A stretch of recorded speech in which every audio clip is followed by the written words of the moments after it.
Alam niyo po, dapat maingat din po tayo sa mga ganyang mga panukala, mga suliranin, di ho ba? Yes, ang daming problema, lalo na dyan sa korupsyon. Lahat tayo galit, galit na galit tayo dyan sa mga massive corruption na yan. Ang tawag ko nga dyan, syndicated official corruption. This is really the biggest corruption scandal in our history na naging pipitsugin na lang yung mga ginawa noon ni Napoles and her cohorts dun sa Napoles PDAF scam. Kasi this one involves multi-billion peso projects, infrastructure projects, flood control projects, at iba pang mga projects na marami pa dyan sigurado kung makakalkal sa isang masusing investigasyon. Pero wag naman po na at this point ay magpapanukala ng mga revolutionary government, destabilization, and then kahit yan yung resignation of the sitting president.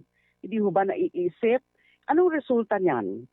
Kung ma-destabilize o kaya yung mga nag-ano dyan ng mga junta, revolutionary government, and then itong resignation, klaro naman na pag may resignation, pag mag-resign yung Pangulo, ay sino uupo? The constitutional successor is the Vice President. Acceptable ho ba yun? Alam nyo, miss, ang solusyon naman, ito, nandyan na yung proseso. Ano yung proseso? Iniimbestigahan na.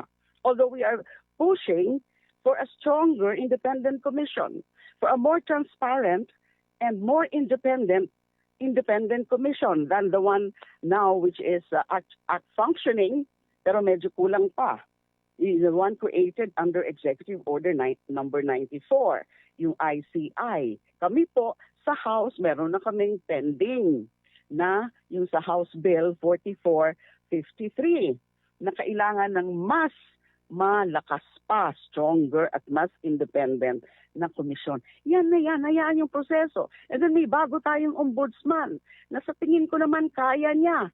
Kasi he has the political will, he has the courage, may tapang siya, he has the legal acumen and the skills and the experience to go after grafters.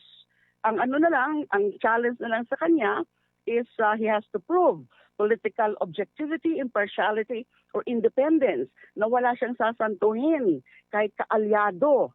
So, hayaan ang process na lehitimo, na constitutional, not extra-constitutional means. Huwag yung mga ganyan. Hinay-hinay po tayo, lalo na pag mga violent means. Kasi nga ho, kaya natin, kaya ng Pilipino to resort to peaceful means in demanding for all of this na mga changes and reforms.